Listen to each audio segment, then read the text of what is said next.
So thank you all for coming. Paul, to introduce our speaker today, Joe Gaughan. We've actually known Joe for some years. Time in which we tried to get him to come to a postdoc here, and instead he went off and did a clinical ship at Plain Hospital. But Joe did an undergraduate degree at Harvard, then did his PhD far from my old stop at the University of Illinois, Urbana. And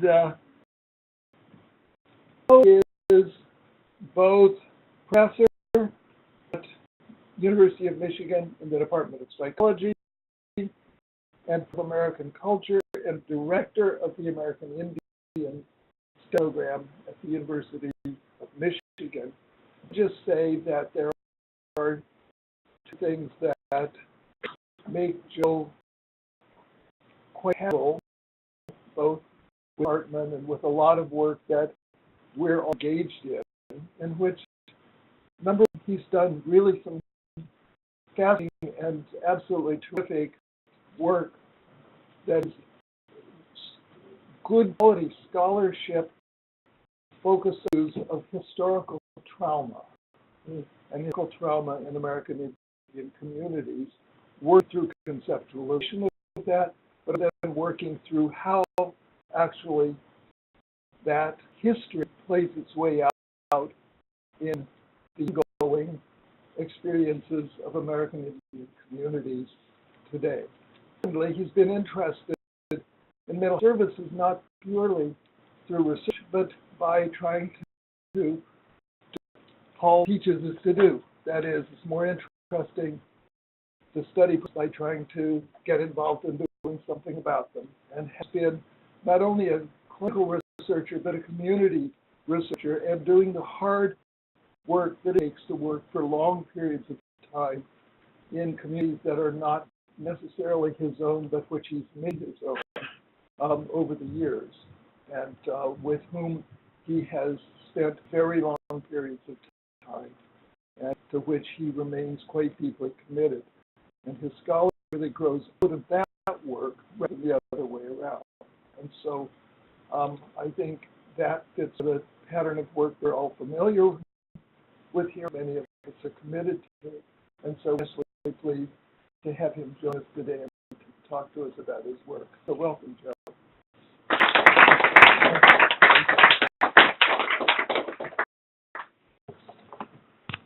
That really kind introduction. It is very exciting for me to be here to you today. I think, hear me in the back okay? All right, I'll try to project, but I'm excited to share some of the work I've been doing with you. And I've decided to title this Promote American Indian Community Mental Health, Lessons, Challenges, and Opportunities. By reviewing some of the things I want to try to attend to today. You may want to step just okay. There. Right. Got it. Yes, we don't. Yes, very good. Okay. Academic psychologist, I have to say that to lots of audiences because people hear something, I think you've got someone on the couch. But I do research, and I'm appointed as a research faculty member. I'm clinically trained, but I don't practice clinically for reasons kind of you'll see my concerns about other sorts of problems. Based on the work that I do and the problems I'm trying to address, it's very community work and culturally attuned work. My is very broadly construed at this intersection of culture and mental health.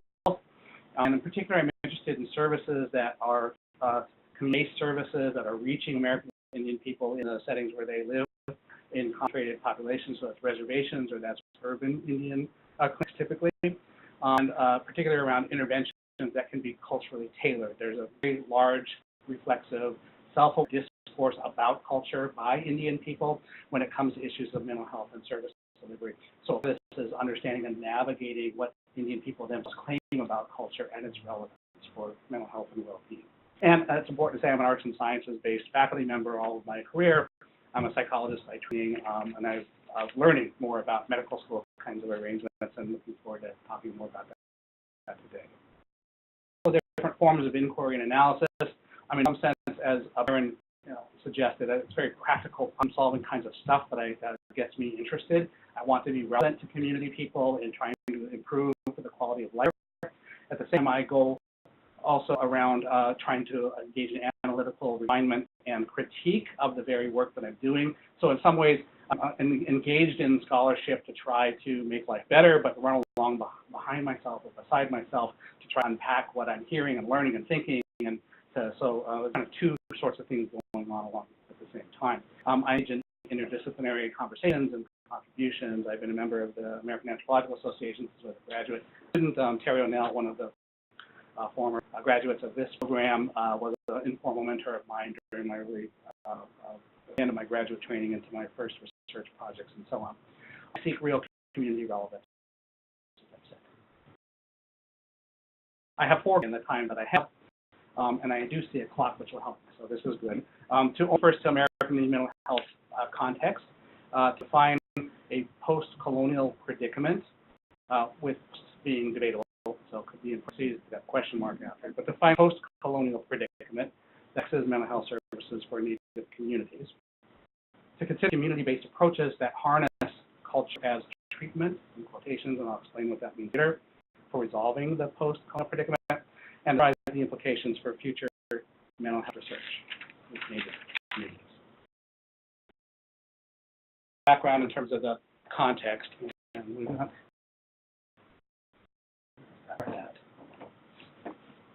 Well, Sherman Alexie, who is, I heard his work quite a bit. I didn't pick it because of Sherman Alexie. I picked it because of Indian laughing. And laughter in Indian communities that is not typically represented or publicized to the degree that it needs to. So that's why I have this here. American Indians and Alaska Natives, or Native Americans in the United States, are descendants of indigenous peoples of this continent. There is great and terrific diversity, as probably you're aware. There are really huge demographic rebound throughout history, in which there were over 5 million inhabitants of this continent prior to the arrival of Europeans. That population plummeted to only 240,000 people by around 1890, and then has rebounded since. How you count us, either close to 3 million or over 5 million, the census is one place this is done, but it's based on stratification, which has its own sorts of dilemmas. In any 566 recognized tribal groups in the United States, this means that there's a government-to-government relationship between the U.S. government and those tribal nations. The importance of Indians, because in some sense this sets up the mental health and broader health service ecology. So these are nation-to-nation relationships that comes from the history of treaty making in this country, which means that there are recognizable sovereigns in a certain sense, and of course those treaties involve the cession of lands and so on, being reservations. Reservations are those lands that Indian people reserve through treaty on, even after beyond treaty making when things were unilaterally taken. There's a degree of tribal sovereignty that's recognized because of this history of treaty making.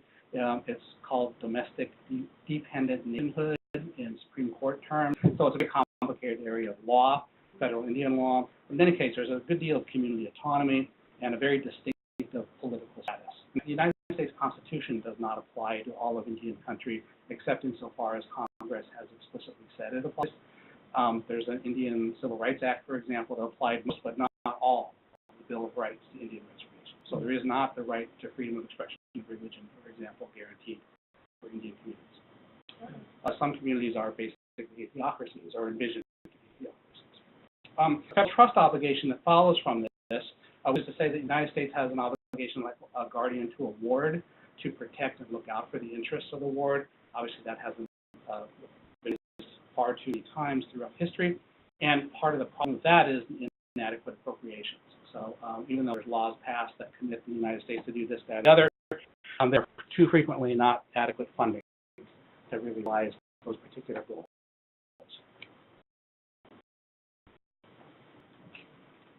Okay. The obligation, the federal relationship sets up a distinctive mental health services ecology. The Indian Health Service is the primary way that the U.S. federal government maintains its commitments. And you'll hear that there are 12 administrative areas that are broken out throughout the United States here. The Federal Indian Health Service funds about 170 service units. These are the clinics or hospitals that are on site in residence. There are also about 35 urban Indian health organizations. Even the vast majority of tribal members live off of reservation. The healthcare relationship really doesn't extend so much outside the reservation settings, except the small number of urban communities.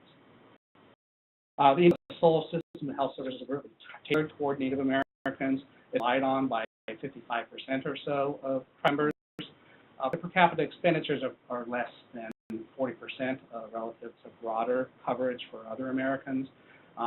So it's not adequate through the appropriation process, as I've said. Only 10% of the Indian Health Service clinical services budget is dedicated to mental health. So I suppose it's not so surprising. That includes substance abuse, by the way, which are broken out into two different parts of that service. There's a high turnover of mental health professionals. There's always trying to attract people into the health service, and then you might end up in a fairly rural, even remote sort of setting where people aren't so trusting and it's hard to integrate, and people don't do that for very long. Really evidence-based treatments, especially for mental health, are probably rare, and some of my students are working on trying to get a handle better on what some of this is going on. Recognize that there's, because of the semi-sovereign status of tribal nations, that there is a great deal of self-determination. The self-determination phase of American Indian history started in the mid-70s, in which it made possible for tribal nations to begin to contract or compact federal services and administer them on their own. Take the dollars and run a program, or even take the whole package and run the whole health system if you'd like to do that now. Tribes administer 54% of the IHS-supported mental health programs, so 84% of substance abuse treatment programs. So this means that there's really kind of an unprecedented opportunity for certain kinds of innovation that you wouldn't find in other kinds of healthcare systems if it is interested in such kinds of innovations. Summary context that I'm providing for you then, first, there are very persistent mental health inequities. It's going to say a word, I guess, about the kind of inequities because that sets the backdrop for all of the different things I'm going to tell you next. The disparities or inequities are really in addiction, trauma, and suicide. Sometimes there is evidence to suggest that there are a higher level. It stands to reason in some respects, but the best psychiatry ever done found depression than you would find in Middle America. And it's a little complicated as to why that might be the case. But now, these are certain kinds of disorder in the that there's not really a pill that resolves these particular kinds of problems. There are medicines that can help with them, but it really casts a psychosocial frame around these particular problems if you're trying to address them in the way the evidence best supports how to handle things like addiction and trauma. Community poverty and, of course, local discrimination in many of these health as a quite distinctive mental health service ecology because of the trust relationship, because of the Indian Health Service and the way tribes manage to run and fund their own programs. And its commitment to community self-determination, which means tribes increasingly assert their autonomy and authority. For example, if you want to do research in a tribal community today, they typically run their own research review boards, will typically assert the right to edit your manuscripts, to decide whether you'll publish anything at all, and so forth. Under the context. Next, I want to set up what I call the post-colonial predicament. I'm sorry. Okay. Yeah, all kinds. But opioids are certainly going on. They're using prescription opioids that have led to this. Prior to them was meth, and alcohol has been a common thing all along. So they're coming waves. But opioids, not yes. The colonial predicament. So we have pronounced mental health problems in many of our communities. We have underfunded mental health services that made the qualities have been unknown. You might conclude it's the simple to expand mental health services, which is more of what's going on.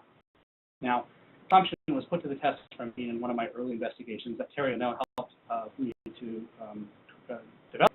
I went home to the reservation, the Fort Belknap Reservation in north central Montana, and like Terry at that time was doing, I was interested in the relationship between culture, depression, and drinking. And so I wanted to explore in more anthropological style and open-ended fashion using the idea of explanatory models to get a sense for how people at home understand problem drinking and depression in the context of tribal life. And I remember in particular one respondent who was very thoughtful about these sorts of things named Travel Thunder. That was his Indian name, that's how he go by in our work together. And Thunder, in answering questions about the nature of drinking and depression in our community, had a very interesting explanatory model. First of all, in his descriptions, he mainly laid out kind of a historical sequence of where these kinds of problems come from. He talked about this era of paradise in which there was perfect harmony and balance owing to the strict observation of custom, particularly sacred customs, ceremonial practices that kept the world in order and life flowing. The second era he acknowledged, an era of conquest in which these customs were annihilated by being subjugated, by being declared demonic, or all of the things that went into trying to eliminate sacred customs. This was a third era, an era of post-colonial loss, in which really he offered an explanation based on anonymity, no name, no purpose, loss of who you are, where you belong, that would lead to apology, and he really identified the so-called white man system as a pathogenic agent in this enemy that led to all of these post-colonial effects. Fortunately, he didn't stop there. He believed at just basically since probably 1970 or so, we were in a fourth era of revitalization, and was a return to indigenous sacred custom ceremonial practice that has the possibility of bringing back into order the kind of life that happened before the disruptions. So Thunder, in terms of talking about the origins of problem drinking and depression, it's a very clear pathological process, and I could show you the sentences where this is the order in which he talked about these things, that basically cultural repression or subjugation associated with colonization leads to anger, and leads to substance abuse, which then leads to depression, which then leads to a sense of worthlessness and suicide. This is the way about exactly how people get into desperate situations. Interestingly, he had very little to say about individual people and individual people's problems or individual experiences of stress. He offered on no chemical imbalances, no genetic explanations, no background, even for particular individuals. This was a very generalized account that was presumed to emphasize to all of the Native people in the community. He emphasized history, culture, and spirituality, with the sacred ceremonial stuff being really central. So as I said about the pathogenic aspects of the white man's system, colonization was really the origin of these problems for the community. He emphasized the systemic aspects of this colonial system over the intrapersonal factors that mental health professionals typically talk about, and the community vulnerabilities that came from this systemic effort to subjugate Native peoples. I say compare here to historical trauma, because historical trauma is the way today that Native communities will talk about this very kind of discourse. The difference, I think, between historical trauma as I talk about today, though, than the Traveling Thunder explain this, in that historical trauma is much more psychologized. So tragical trauma didn't factor into Traveling Thunder's account at all. It was pretty psychological. But traveling today, historical trauma is kind of all about this kind of psychological component, and that's part of the work that they've done in trying to unpack what it means and where it could go from this. In the context of this sort of alternative account, the question becomes, what is the relevance then of psychosocial interventions and services that are being offered at the IHS behavioral health clinic? And so I went, well, under what conditions would you take a loved one down to IHS who was suffering in industry and talk to the therapist in the behavioral health clinic?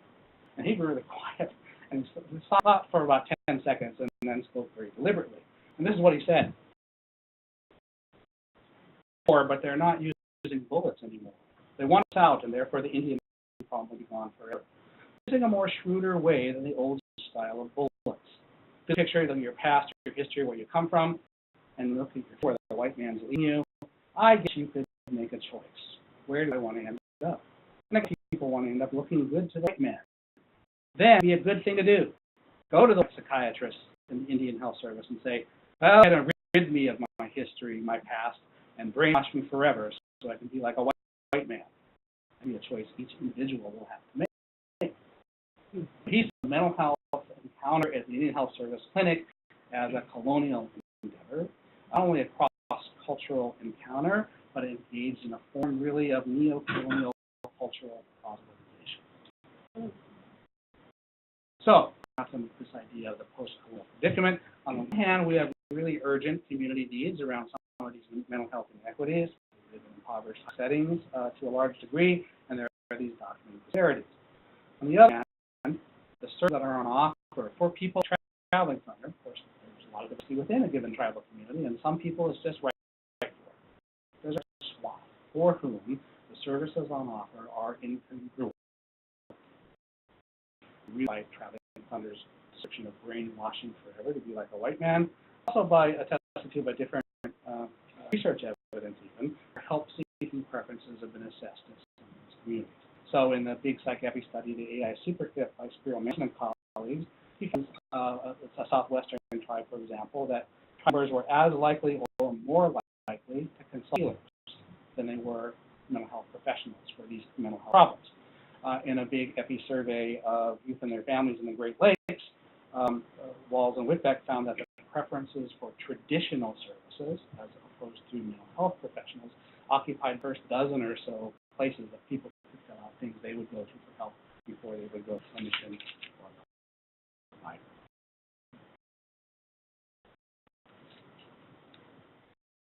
Okay. So now I want to think through a little bit of the integration work that happens on the ground to try to address some of the dilemmas that I pointed out with the post-colonial predicament requires us to acknowledge, as anthropologists, of course, already do, and probably in this room does, that clinical intervention is inherently and always inescapably cultural prescription. And there's underpinnings all of this work that dovetail or don't dovetail, and there's some kind of negotiation going on, whether it's overt or not. And I think for indigenous or other post-colonial communities that the hazards of neo-colonial culture is something to be worried about. See, when people are traveling, they'll tell you there's something to worry about. I think it's useful to want to consider or take seriously, at least as a point of departure, the claim many Native people in these communities who know about mental health and are advocates on behalf of mental health or themselves mental health providers, that our culture is our treatment. What they need, evidence-based practice and empirically supported treatments and psychotherapies from outside, our culture is our treatment. So what is our treatment? I think is that there are therapeutic alternatives to these sorts of things. They're based on traditional practices or reclaimed tradition, revitalized. They're obviously not identical to what happened 100 years ago, but they have sources of inspiration and maybe as explanatory models what was going in the past. Typically offer a holistic rationale primarily grounded in spirituality and religious experience. This is back to Traveling Thunder's emphasis on the ceremonial life, the sacred customs which circulate life and power. And I think for most people I've ever talked to who think about health and well-being, spirituality and religion is absolutely central for that. About kind of spirituality people might practice, but there's almost a consensus about this centrality of religious experience. Interestingly, this is also not just addressed to personal distress. It also has these overarching layers in which it's about cultural identity because of the concern around enemy in the wake of colony, and community renewal and self-determination. Yet we all have to collectively be well in order to organize, orchestrate a setting that will be conducive to future generations. Another project to explore the kind of approach that took seriously culture as treatment, and I want to tell you about that next. The Canadian First Nation Healing Lodge in a reserve setting in Manitoba, a Western Algonquian community, in which Healing Lodge was band accountable, that is, the tribal government was the one overseeing it. It was staffed by tribal members, or at least by people from neighboring tribes with the same ethnic group. Now accredited, which is a little unusual. There are healing lodges throughout Canada, but not many of them at this time were accredited. Substance abuse treatment program, in most respects, it had a residential program and an outpatient program and a referral service. I focused on the outpatient program because I wanted to know what they were doing locally in the actual reserve center. And their overt interest, which was why I wanted to look at this particular arrangement, was integrating what they called Aboriginal therapeutic practices. So it's an overtly integrative endeavor. My research were what does therapeutic practice look like in this setting, to try and offer a description thicker than you would usually get in surveys and whatnot. What does healing mean in this therapeutic context, so to elucidate what people could say, but also maybe not just what they said, also what they did, and what are the prospects and pitfalls of therapeutic integration in such settings. So what do we learn, and what are the implications of the way they've done this integration for rethinking this call it ethnographic because it was 7 weeks there as opposed to 7 months or 7 years. Did a lot of semi-structured interviews with clients, with all of the counselors who were running the outpatient program, with some administrators and some board members, and engaged those interview analysis in the form of contextualized thematic content analysis. So, in terms of the descriptive elements, therapeutic practice was really said to be comprised of, again, Western and Aboriginal approaches. By Western approaches, they meant the 12 steps of Alcoholics Anonymous, sort of makes sense for a program, but also pop psychology in various forms and a bunch of complementary and alternative approaches. So they would offer clients opportunity to do genograms, capturing your ancestry and the meaning of that. Linguistic programming, which is a new age idea about how you can rewire your brain. Inner child work, which is sort of a pop psych sort of thing. And things that they didn't necessarily have there, but wanted there, like Reiki massage, or Reiki therapy is sort of like massage. That's the only time I've ever been in a sweat lodge ceremony in my life where I heard someone give a little speech about the 7 sacred chakras. So I was very interested and somewhat indiscriminate in what they were willing to appropriate. And what these things had in common, they said, were the spiritual aspects. So evidence-based practices, empirical treatments, it was the spiritual stuff. And then spiritual stuff, there were Aboriginal practices. So they sweat pods they offered every week, and clients and community members could come participate. It was on the schedule. They would cite ceremonies from time to time. If it was time of year, they would take clients out to the bush and have a fasting camp. They were very overtly, deliberately trying to inculcate client participation in these kinds of traditional practices. So kind of swirling around, the question is how is that integrated in any particular way? And the answer has to do with this philosophy or model of the medicine wheel. So you see here, you're probably familiar with the medicine wheel. It's a circle bisected by 2 perpendicular lines that creates 4 quadrants. And this is understood in native circles to index directional space and spatial time. So a clear space is the 4 sacred directions. You've got east, south, west, and north in the 4 quadrants. You've also got, tracing the circumference of the circle, a cyclical seasonal you start in the spring, then you go to the summer, then you go to the fall, then you go to the winter, and then you're back in the spring. So the method is trying to index these kinds of things simultaneously. It has to do in terms of the quadrants with the idea of balancing 4 constituent parts. So think about being holistic in the sense that you've got 4 components that you can think about, but they really all are one thing. And they help to realize that you want not imbalance, where one is a tendency more than others, or one is left out more than others. You need to attend to all 4 of the aspects to be able to attend to. This is applied in a setting like this and lots of native treatment settings that use the medicine wheel to human psychology. Some that provides a sort of topography of the self, in which you've got the spiritual, mental, physical, and emotional components of the person, none of which can truly be disaggregated from the others, that come together into a complete whole. But they allow you to attend or focus on balance between those 4 components of the self and to be that way therapeutic. Also, pull attention to the rendering of the human lifespan. So you've got entry at the tier as a baby that's completely helpless and dependent on everyone around you, and you cycle through your childhood, your adolescence, your adulthood, and your old age, the 4 stages of the human lifespan, coming back in the end to complete dependence again and helplessness. People. That was diction. What about the meaning of healing? Interestingly, I think there was the explicit meaning that people could kind of talk about it. You could grasp fairly quickly, and they could share with you what they meant. In this sense, it was transformations of the self, and finding renewed purpose or a different purpose than you ever imagined. And a big part of this was kind of a reclamation of a robust Aboriginal cultural identity. So this sense that there's post-colonial enemies being battled by teaching and sharing with Native people that they don't need to feel ashamed or inferior of the things that colonization taught them. This, though, and I would say in some ways more central, more at the core of how they understood and practiced healing, were these implicit meanings. And I said in the sense that no one there laid this out, yet and talked about it in ways that were prettier to see with a little bit of distance and trying to focus on it. And the 3 components of these implicit meanings of healing were emotional burdens, cathartic expression, and some as project introspection. So in turn, understood that everyone was carrying emotional burdens. Expressed pain from the past, usually from childhood, that's believed to undermine present-day function. So we're all carrying it, and we haven't done anything about it, and that's what leads to compromised lives. Therefore, one needs to have opportunity for cathartic expression.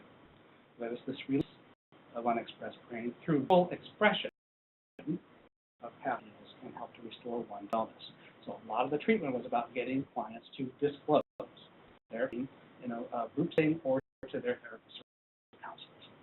And support wasn't enough in and of itself. Had to inaugurate or initiate a lifelong practice of self-examination, working on oneself. These were the things that are understood to be necessary for achieving wellness through what was called the healing journey. The healing journey is probably the most central metaphor besides the medicine wheel when you think about this kind of pan-Indian approach. At the core, I think, of this set of healing practices and understandings, it's a kind of prescription of a psychological expressiveness of a certain sort. The peripheral stuff being Aboriginal kind of cultural experience and expression in sometimes symbolic and ceremonial ways. I won't bother with that right now. What I will do is then want to summarize a bit here. In terms of now the potential implications of examining this therapeutic approach, this integrative therapeutic approach where we're going to go, I think what's interesting here is that relationship with the peripheral and the core that I just summarized, which is, you can see here, a proliferation of what we might call modern therapy culture.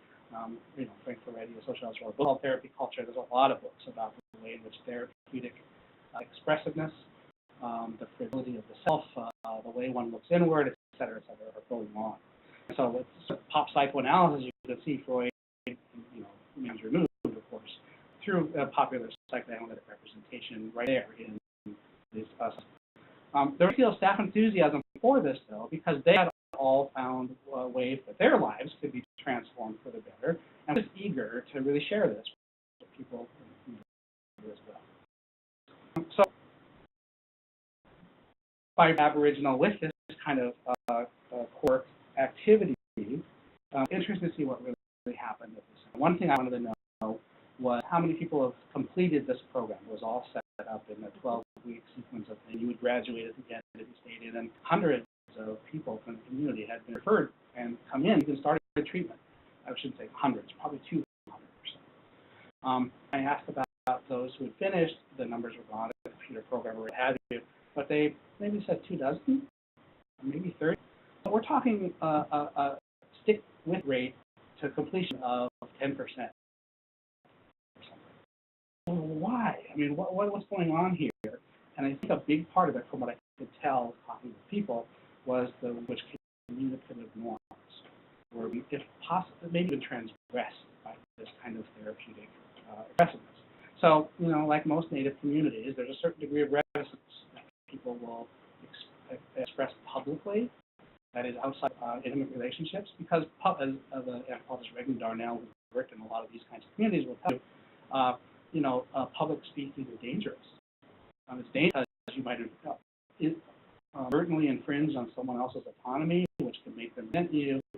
There are long face-to-face kinds of relationships that are at stake in these kinds of social and people that actually curse you or witch you spiritually if they get resentful or jealous or feel like mad at you. So there's sense in which reticence is one thing people really prize, which gives rise to like a bunch of indirection in speech and essays and much of things like that, because you're trying to protect other people's autonomy. You want to make sure that you don't infringe on that. And clients were really reluctant to participate in this form of therapeutic mobilization. There were a couple of people who were like success stories and who had say it was so hard for me to talk, and it was like, couldn't make myself do it, but I finally did, and now I can talk about this stuff, and it's been amazingly liberating. More clients, quite a few more, said things like, oh my God, they made me talk, they were pressing me to talk, I was under such pressure to talk, I didn't want to talk, and I never did. Or I did one time and it was okay, but they're not necessarily done with the programming for that. And so I think everyone talked about talk, counselors about how hard it was to get clients to talk. It was like pulling teeth to get people to disclose their pain from the past in the groups, or even just one-on-one with the counselor. So what's going on here was that there are really divergent sociolinguistic norms, when include talking about what, that are not really synchronized in this particular program that was doing work, but not if it would allow people from the community to participate. So in some ways, it's a little bit paradoxical in that integrated program was still culturally discordant to such a degree, most clients didn't really bother to stay. So I wonder to what degree it's necessary to reconfigure or rethink this kind of core peripheral relationship when it comes to integrated therapeutic of this sort. But an alternative I wanted to rethink that really sort of the core and the periphery.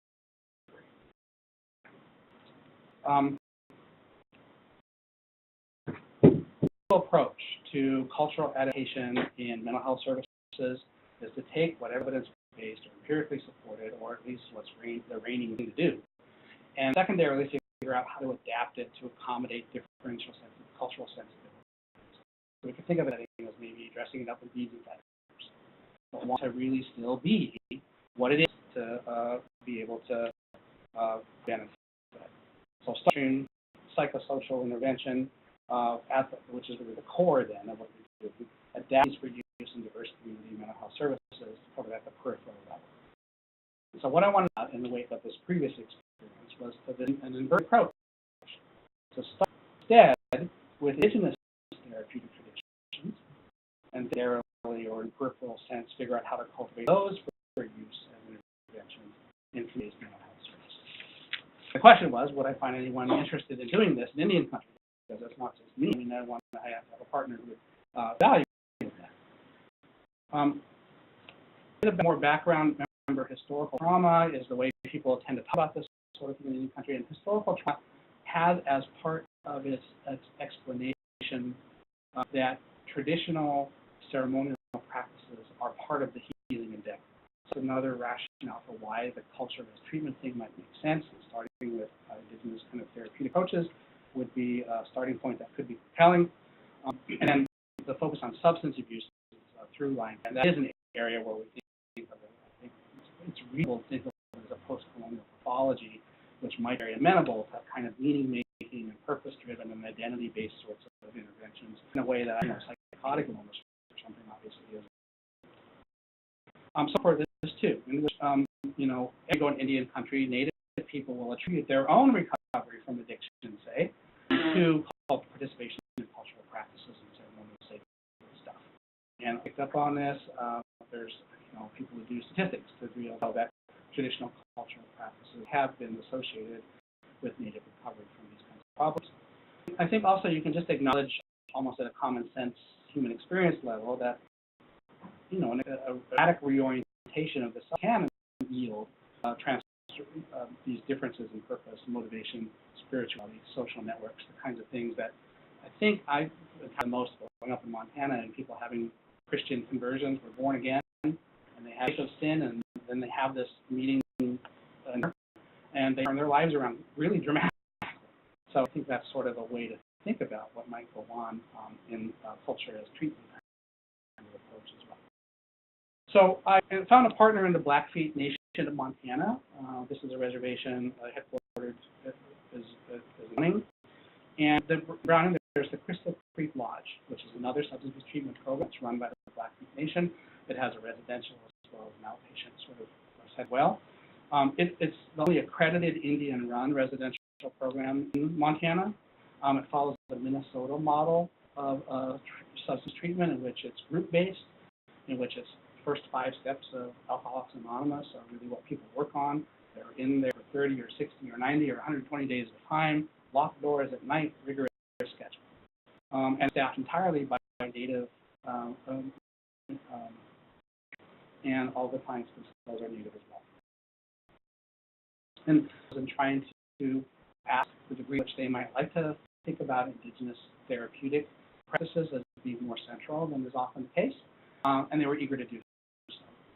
So then we began to work together with me, mainly just facilitating, what they would like to do, what that would look like in their setting, how they felt like they could reach their own clients in ways that could matter.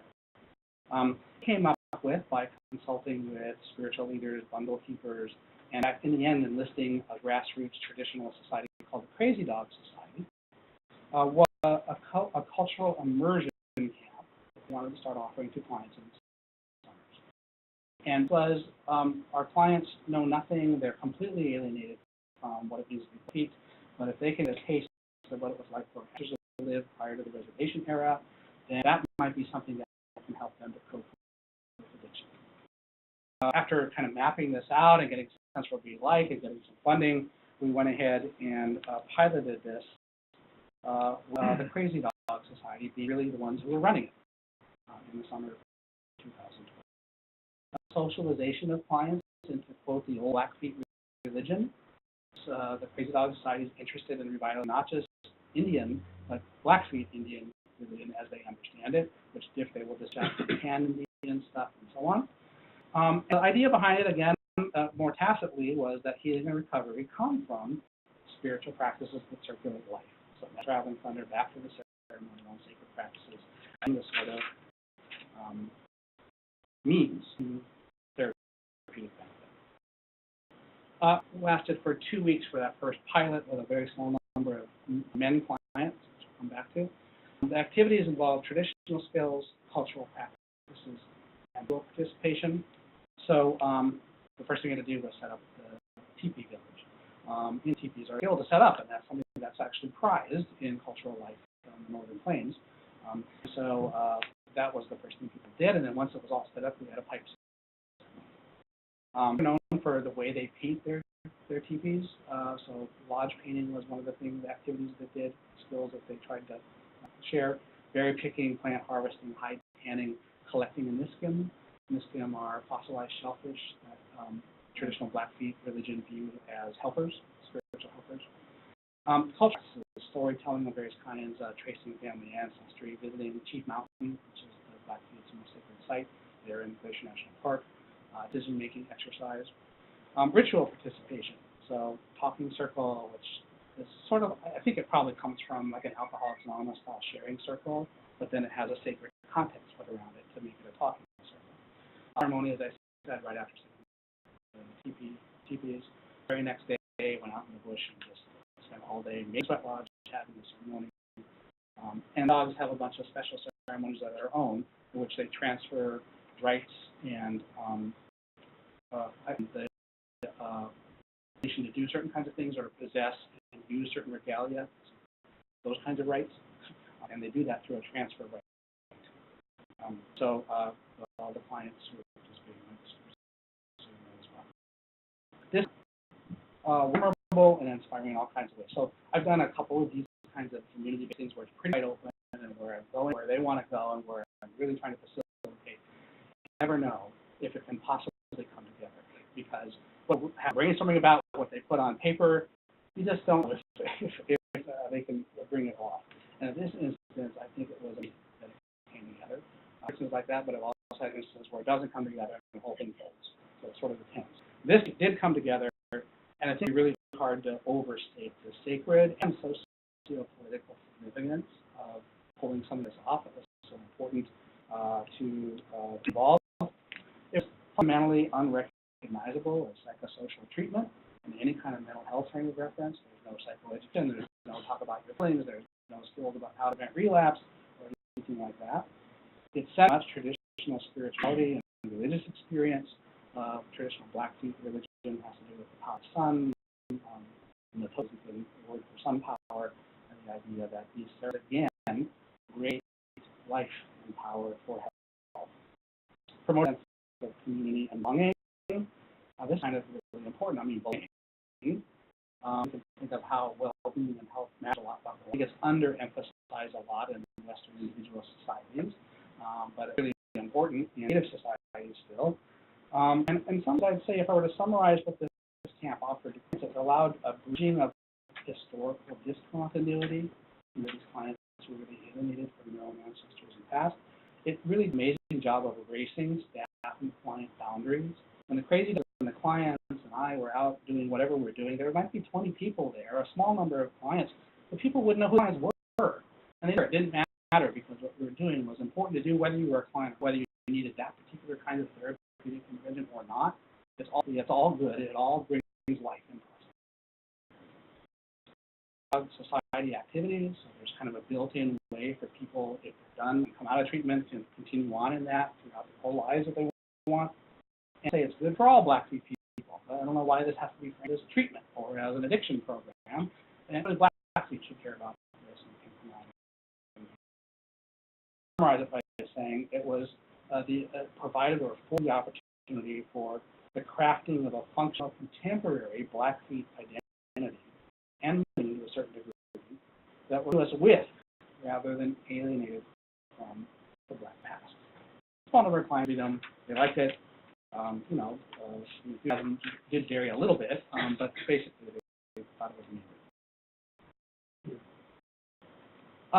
That's not all that needs to be said, kind of thing. I mean, so whether someone can stop there in light of something, first of all, we have to be more than the pilot case. Can you truly harness culture for recovery in this way? It's one thing for people to find it on their own and then attribute their recovery to it. It's another to try to orchestrate that kind of transformation. And so that's a big question. Is immersion in kind of this sort of cultural camp setting truly adequate to address a range of addiction severity? It's one thing if it's held here or there, and you might be able to manage, you just got out of control for a brief time, or you've been to treatment times. This is one of the clients who's in. There are big questions that this needs further development to really answer. The camp was offered in subsequent summers. It shows, I think, the staff commitment to it. I mean, there was no money beyond the part that I could bring, which is only a small part of it. They made sure that it happened the next summer, because it became operable to more people. It ended up with women involved and a great deal of community excitement and energy around it. Format. So they changed it every time that they offered it for the next 2 summers, actually. And I'm not able to get out to it those 2 summers to sort of follow up on this. It had to do with a change in the research review process for Blackfeet Nation Pathway, which is right in the middle of this project. Here. An interesting question that it raises for those of us engaged in thinking about mental health services and efficacy and all of those of it, or if there end up being irreducible trade-offs, the development of community-driven post-colonial style interventions, and the design of affordable, replicable, and scientifically evaluable interventions.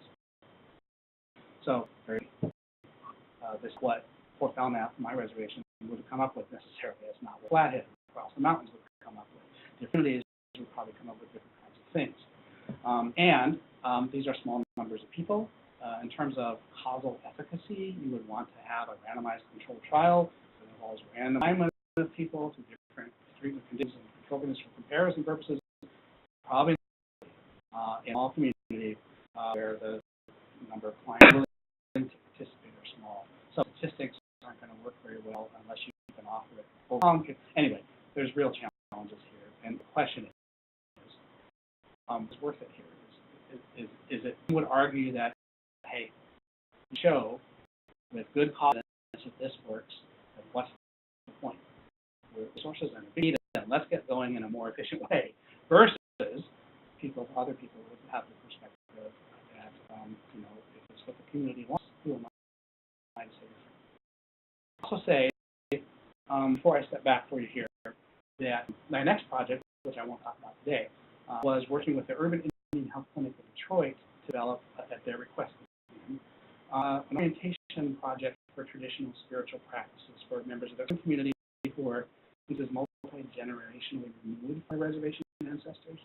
The one that does have a lot more portability because of an Indian, is in an urban setting, and there's lots of, like, whether it's Milwaukee, Chicago, Minneapolis, there are urban native communities in the Great Lakes region that have many of the same components. I don't think it's impossible to do full and replicable programming. It's just that the more deep it is engaged in its particular community, the harder. But let me just step back and try to lessons and observations for future work. Synoptic view, a work that I've been doing for 25 years or so now, really emerges is that in Indian country, you find this alternative or alternative discourse about mental health. The problem is not mental disorders, but it's historical trauma. Way of saying back to traveling fund is explanatory model.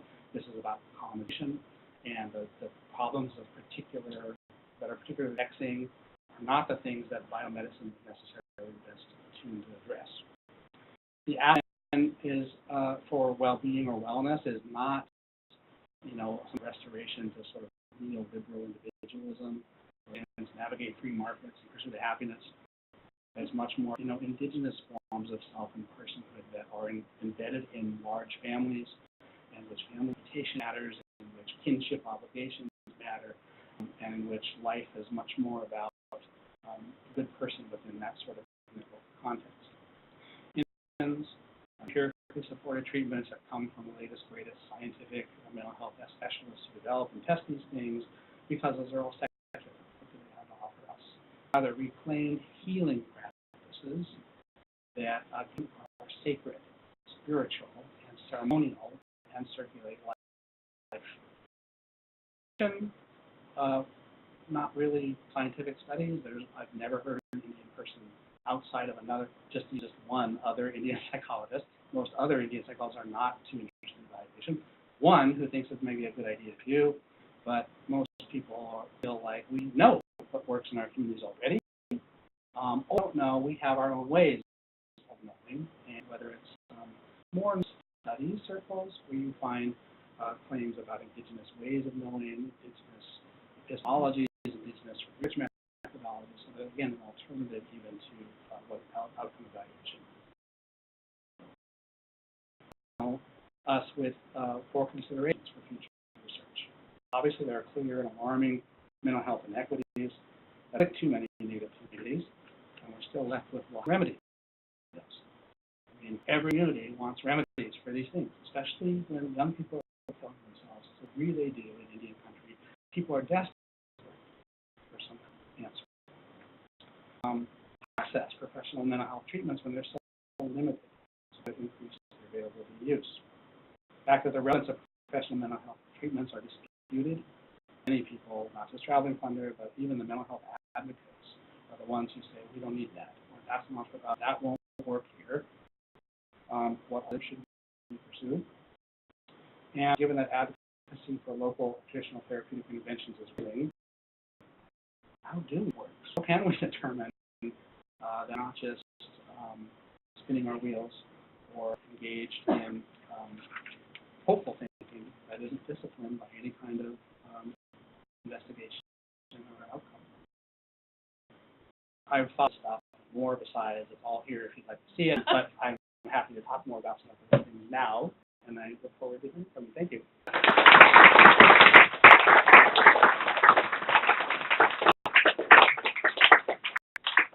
Well, thank you very much. I'm going to let Joe, or I'll help Colin, but My name is Vikram Patel. Hello. I really enjoyed the talk very much. Yeah, I'm another kind of Indian. The kind of Indian that people are looking for when they bump this kind of but it's just like, thank you so much. It was such an incredible immersion into the body. The question, I work at that sort of same, the core space that you described. How do you transform this sort of very richly embedded intervention, which seems quite complex, into something that can be replicated in places where you don't exist, or perhaps these other resources don't exist? And I wonder to what extent have you been able to draw lessons from other communities that have also experienced historical trauma.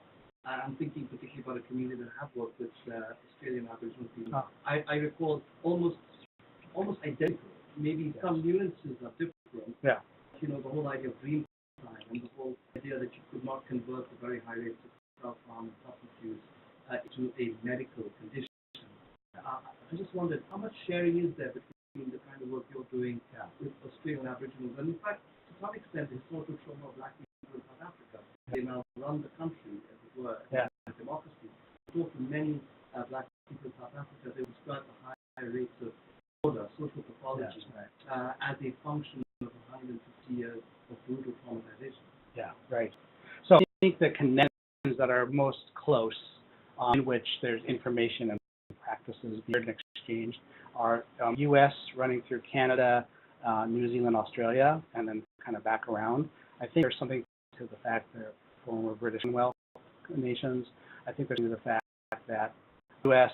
has had bigger, more people involved in trying to solve these issues. So there's a lot of innovation and activism and advocacy happening here that helps to move things that way. I think the Maori in New Zealand are a really important origin point because they're a high enough proportion of their population, and in some respects are the same people, so to speak, in a way that they can elevate attention, visibility, and a claim on resources in a way that's hard to do anywhere else. There are different strengths, I guess, that derive these kinds of innovations that start to circulate. But even in the U.S., because of the diversity just among tribes, of what you would do in the Navajos versus the communities I've worked with versus go back east, there would be potential variation around how to. So the questions about how PAN you want a test addressing something, because that's not a question I could answer. It's a question that community partners need to answer. The thing that comes to mind is one thing that you can extract from a lesson from this, necessarily like the Blackfeet Culture Camp. It's not the camp, but it might be a process of how to develop whatever intervention a community would want. Maybe what's generalizable here is not the creation, but the creative process by which that gets created. You would exactly compare, though, given that they're going to end up being maybe quite different, would be interesting. But the process is probably what's important. Thank you very much. I was thinking you have this stretch of the thinker psychologists that you need to compare by numbers. One would look at these. I mean, there's diversity of therapeutic processes and across the country. Well, some are evidence-based, so-called evidence-based, but the evidence is the construction. So that construction is cultural in itself. What about evidence just being the outcome? So you have the processes, as you said, but you can start of your discipline and go to anthropology for the evidence. Right. Which is would be freeing to talk about evidence in a completely different way, where you actually do the story behind what numbers might tell. So in some sense, it's first help with the services, which allow for a broader sweep than anthropological. Well, there is that, but I'm not worried about that right now. We haven't been worried enough about it in the projects I've done. But in any case, the statistical stuff is just trying to go with what we can do in our minds off the tops of our heads. I think the causal stuff is where the real debate around evidence happens. Can you attribute an outcome to an intervention is really what people want to know. And the problem with counts or people's claims about things are that they're compromised by all kinds of other explanations that we aren't ever able to suss out. And so I think Scott Lilienfeld is a pretty eminent clinical psychologist who takes on a lot of important theoretical issues, has developed a list of, I think it's 20 reasons why therapy might be mistakenly concluded to have produced a beneficial outcome. He's anonymized all the reasons why you can't just assume because something feels like it's true or you observed a change, that change is attributable to the therapy because people are changing all the time. And so, for example, regression of the mean. Someone shows up in great distress and you help and you do something with them and then they feel better. And so you to include that you help them. But in fact, if you're in desperate situations, doing nothing, you'll feel better in a couple of days. In most instances. So statistically speaking, it's causation inference that we can sort of make. So this dilemma, I think, is more around the causal stuff, and then it gets tied into a different kind of numbers, the numbers you mentioned around monies, where it's not adequate allocation of resources to solve these mental health problems. So there comes the issue of efficiency. If we're wasting amount of money on trying to help this population, then how can we do so in a way that we're most highly confident that will make the difference, the bang for the buck thing? That's not easy, I don't think. It's probably the case that it's wrong to have such limited resources to do these things. Certainly in Indian country, it seems doubly or triply wrong. So it's more about the causal stuff, which you can get in without numbers. I think you can, psychologists, classic psychologist, Milgram, I think, did a lot of experiments where there is no inferential statistics because the outcomes are simple enough you can infer what you need to just descriptive. Yeah. So first of all, wonderful talk. Thanks.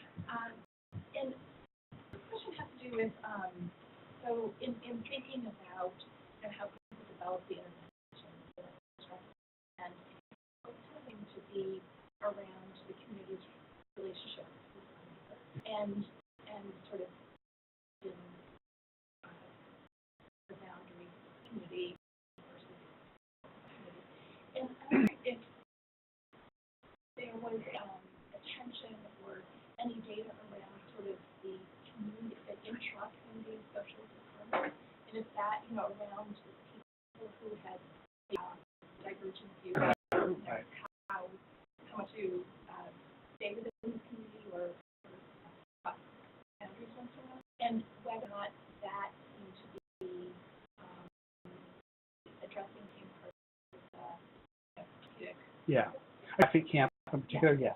So Fit camp was very focused and tailored on getting this one thing done, but with a group of people who had a network of connection to the staff of the treatment center. So they were intensively aware of conflict between people who see things different, including people from Sundances, which these folks will say is not Blackfeet tradition, but Pan-Indian tradition, and they have the Blackfeet Okan, which is very similar in some respects, but different in others. There's conflict among traditionalists, and it's very common in the communities I've been, one family's medicine person to be another family's quack. I mean, so plenty of conflict and division in this sense, and then you throw into things like Christianity, so probably, we don't know. I guess I'll refer to a different study, again with the psych-epi study of the Northern Plains and the Southwest. There's been an analysis of religious affiliation in the Northern Plains reservations that participated. And first of all, 90-some% of people are this. Second of all, high numbers of them practice or believe in traditional, and high numbers of them simultaneously believe and practice Christian, and most don't see a problem. So, but there are some forms of Christianity where there's a problem, and that tends to be the more evangelical or Pentecostal style, where cultural traditions and ceremony and consulting experience is demonic. So every community has all of these factions, that's right. And so the idea that you could somehow reach everybody with a process is probably not likely, but to have conversations, that sounds like it could be more likely, although people have conversations and feel antagonized with each other to a degree, and has ever asked me to be involved in trying to orchestrate or facilitate those kinds of conversations. I would certainly try to figure out how. But you can see a big part of my approach here is, community-driven, which means I don't try to do what I'm not asked to do. So, and that I might try to wield a little more in my day, I guess, but not in other people's communities. Paul and then Andrea. Terrific, Joe. Mary Jo asked the question I was going to ask, but if I can just pick up on it a little bit more. As for the tyranny of metrics and someone with your training or any of the or already psychiatry, psychology. You answered the question by saying, well, it's really claims of causality that are probably of interest. But you did people who said they weren't interested in that, but they did not need That's right. to prove those claims of causality. And I wonder how you square that, and again, picking up on Mary Jo's suggestion, understanding the cultural particularity, is there some basis beyond looking at other people basis historical traumas. There's some basis in looking backwards at time and the ghost dance. Since there is a big ethnographic literature on that from the late 19th century. Have you been able to do that, or what do you make of that? And then I have what I think related question was, what would Traveling Thunder make of the Blackfeet camp? Yeah. So I think Traveling Thunder, I think the Blackfeet camp was great, and Traveling Thunder, as I recall, has been involved in promoting similar kinds of camps, although not identical in some of the, and it hasn't been a therapy camp in some respects, more like just a cultural sort of endeavor to actually activism, environmental activism. So different. The camp thing is more recognizable pan-native. The particular focus on addiction clients is kind of different. There's other historical trauma and earlier in the region, particularly, or the great. So one of the things is that people in the communities of that region, to the degree I know, are not that enamored of that scholarship or that history. They don't like anthropology very much. They don't like books. So the thing is, that indigenous traditional knowledge, I think, as people, I'm working on this lately, trying to understand what people mean when they talk about indigenous traditional knowledge and research methodologies, as these are trying to get applied to academic knowledge production. I think what they're getting at is oral traditions stuff. I think if you look at Walter Ong's orality literacy and the way he characterizes primary oral societies versus literate societies, that you can almost see identical mapping on of what people say indigenous traditional knowledge is and what Walter Ong characterized as oral primary orality. So I think they're getting at, which then gets back to why they're suspicious of these texts, perhaps. That's reflected through the kind of politics of post-coloniality, where white people said about us is all wrong, and my ancestors lied to them just to get the money. So a whole bunch of stuff that makes it harder, I think, for very many people to want to consult books and history to learn about things. I'm very interested in that kind of thing because I think that's what I was asking. Yeah. So I'm interested in it, but in terms of how to make it useful for community, it's sort of not my place to do that. In terms of I follow their lead. If they ask me what I know, everyone ever said, well, something about that, I would be all for that kind of project. No one's ever said anything quite like that. More in terms of your own claims of causality based on your extreme methodological modesty here. Yeah. I was just kind of trying to push what you make of the historical literature. Well, the data. Yeah, that's an interesting question. I like the question. Sounds like I'm a psychiatrist. What I like about the question is because on the one hand, you can set aside the kind of skepticism that people like me are trained to embody, scientific skepticism. And well, these things, people do things and they turn into action, and how would you not want to tell or accept a causal account of the way people organize their lives and then undertake certain kinds of practices that then are associated with maybe change or some effort to change. And that is fine at some level. But to want to be more scientifically skeptical about packaged interventions, which is different than self-organizing kinds of social life. And that's where I think that hat comes back on. Now, what do I do? Back to the very first question about Native people and the way some of them will say, well, we know what works.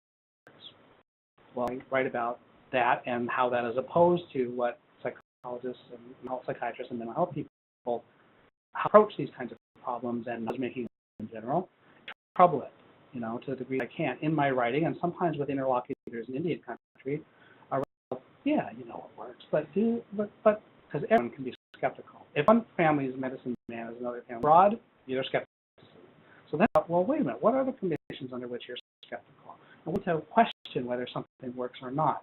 And how do you really know if we don't ask questions about how would we go about knowing whether this was beyond a sweeping claim that might be a knee-jerk reaction to white people telling us what to do all the time? So inroads and opportunities there. Again, that's not a conversation that people are eager to have. So when I first met with the Crazy Dogs, I was with a counselor in the treatment who was a member of the Crazy Dogs, and that's how they got involved.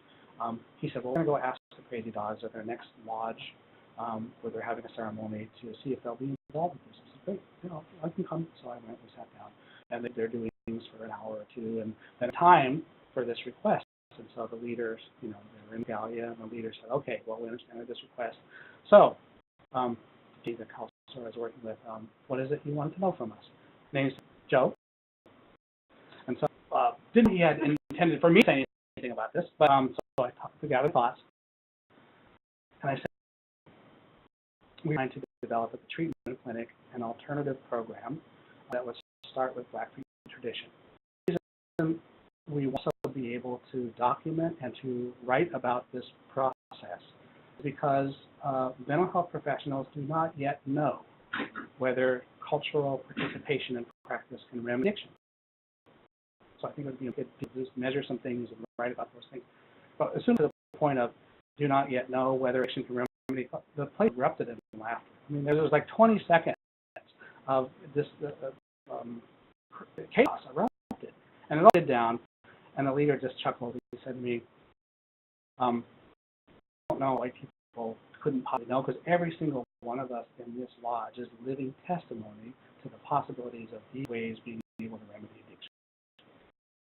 So different, and the way I articulate this is intersecting with work by Brenda Darnell, who unpacked some of the kind of logics of knowing among Cree people, for example, in which the primacy of personal experience. The most authoritative knowing you can have is having gone through something yourself. So when elders talking to a young person in a certain, prototypical kind of non-sharing way in a tribal community, also monologue, which the young person just listens.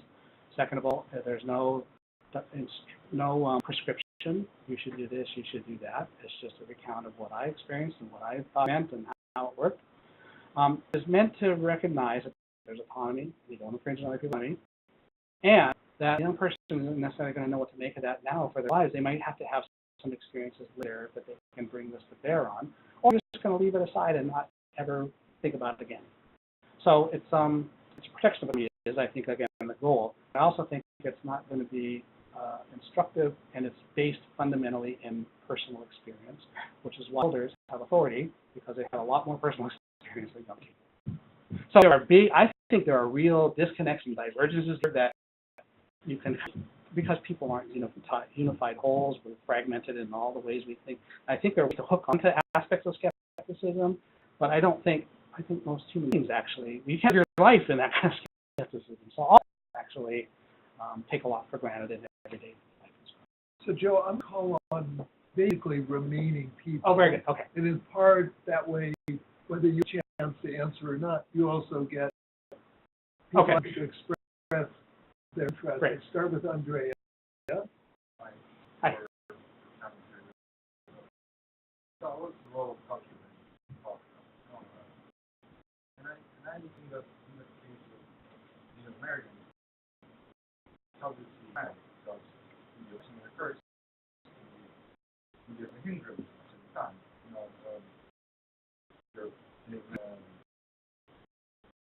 Response to place all the burden on the loss of not this catastrophic circumstance. Now Jonathan here wrote about was hoping and circumstances. So he really takes culture in that sense. Again, the curse of Americans, and blasting is, as you talked about, is digitalization. It is, but inherently, given that you cannot replicate loss, you cannot.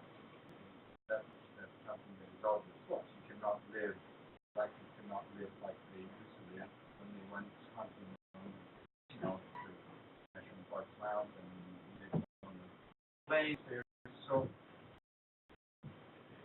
approximation to this, I guess, it is a tendency, not process by tendency. But it can be a curse, because you may know that you will never get the revitalization of these practices has to be faced also with the impossibility to get there. And how do they rationalize these paradigms?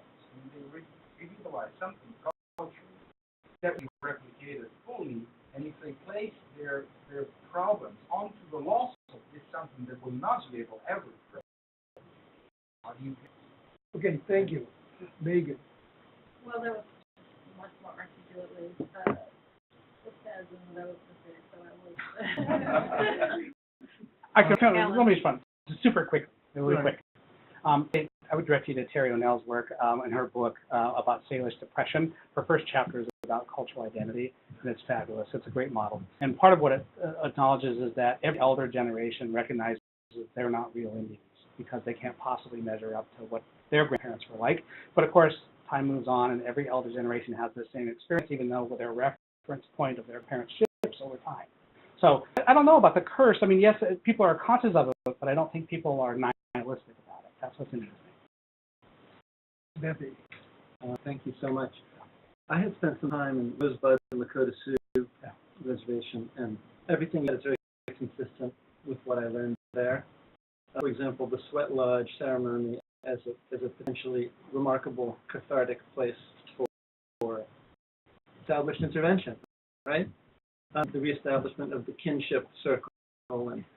But, you know, I did some home visits with some maternal child health community health workers. And to have houses being boarded up due to methamphetamine addiction, and when you have all of the challenges people have, is a realistic place for individual home-based interventions within what you described. And The question is quite similar to that, which is everything that explains the discordant character of modern medicine to systems of healing like this. But are there potentials for incorporating treatment, conventional treatment in the West of depressives, medical treatments for addiction, or is this mission too culturally discordant to figure out strategies? Because if we were talking about HIV or tuberculosis, you know, we would push the notion that we can treat this. And I think in the mental health community, increasingly this notion would be helpful if the cultural idioms are so fundamentally discordant. Then, how do you think about it? you want we had a lot of support. I thought it was a terrific talk. So just listening to your fantastic talk, just listening to it, I'm struck by two data points that I have. One is, Byron, your work, your and Mary Jo's work from some years ago about schizophrenics and how they did better when they're embedded in communities. And our own work with tuberculosis, where we brought accompaniators to work with people who have mental illness, who have addiction problems, and TB, and I've been really great successful outcomes from building the social network. So I was left asking the question, how much of this is culture per se, or how much of this is actually social network creation, embedding people in a social network, whatever it happens to be, and culture being an instrument of doing that. And Can I just say, for one, and it's coming back again, is Friends Make Good Medicine, that whole Califano 1970s comment about how you do mental health is cool now. The United States has forgotten it.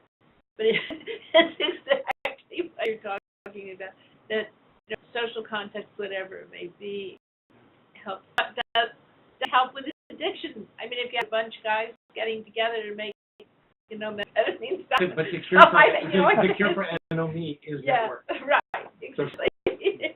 and the only thing that I wanted to add is, do you get a sense that you can say certain things work for some groups of people and not for others? Is your work in urban areas, say, if you're focusing on adolescents, is that a different project because historically they're now in a different space? Is that anyhow, fascinating questions. You can comment on whatever you like here. Take your time. Well, Have a few minutes. okay. I'm feeding him, so we're not. He's not hungry. I want to hear the answers.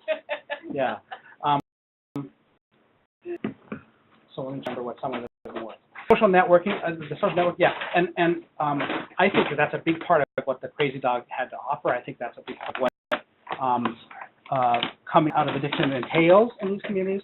So yes, of course, the socialized configured is going to be different. So these, on the one hand, talked about the importance of kinship, and it's not neoliberal individualism, but I think, especially on the Northern Plains, communities are really individualist in some other ways. There are these dilemmas around how much to connect or what connection looks like, or how to preserve autonomy while being connected, which I think is a dilemma that humans face in general. But that takes particular shape in some of these communities. But I have a problem with thinking about it that way. I mean, the culture stuff is, Indian people themselves talk about it, which I think is laughable to an anthropologist. So I recognize that. What you mentioned again? Conversation about Conventional. Yeah, and the house stuff. Yeah. So antidepressants are everywhere in Indian country, right? Because GPs can do it. The dilemma, I think, around addiction, trauma, and suicide, is how what's easily deliverable to scale and GP-style meta interaction can affect these things. So if you're in depression is the endpoint of untreated, imagine suicide is the endpoint of untreated depression, and antidepressant might work. It's clear that that's what suicide is exactly in Indian communities. Like I said, the best epi says that there's lower rates of depression, and yet there's higher rates of suicide. So what is going on, especially it's among youth, it tends to be impulsive, it's cast in a relational network, as it would be with young people into romantic relations, of course, anyway. But also, I think even emotional life could probably be better described in local terms, which are not sort of decontextualized emotions, sad, mad, glad, more like social emotions, like lonely, pity, just those kinds of things when people have problems. So there's a different way to cast it, and these particular kind of problems, pill for PTSD. Evidence is for psychosocial interventions that take 10 or 12 sessions, and how to do that. Or for addiction, I mean, there are empirically supported treatments. Those don't even work in the way substance abuse treatment is delivered in the country, which is almost entirely group-based. And these treatments that are evidence-based are all individual therapy-based. So there's a huge disconnect, even in the country, much less in Indian communities. So the problem, I think, is that the problems that are most desperate are ones that are not easy, or they already be remedied. That's the thing. If you can come up with a pill that works for addiction in some simple way, I bet it will go down dramatically. Why? Is it the lack of work? Is it, poverty? You're right. All these kinds of things that are the large stories. But in terms of moving the needle, those things aren't going to help. In terms of an intervention perspective, unless we can have wide-scale social redistribution, it's hard to know how that provides a way to help. Home programs, yeah, but that's costly. Come to a pill by a GP, and certainly compared to treatment for PTSD. So dilemmas. And young people? Yeah, and I think today's young people, I've never worked with today's young people. I don't know what it would be like. I think it could be quite different. There are some who think about ancestral stuff, but would re-articulate it in some way that could be quite creative and interesting. So it'd be fun to do. Some of it, these conversations will be going on for a long time together. I think a lot of us do in this room, and thank you for that. I would just, those of you who don't know who he's talking about when he talks about Terry O'Neill, it was actually my first PhD student, even before this guy. You were, and so this is a kind of lineage that's important here. So thank you. Thank you.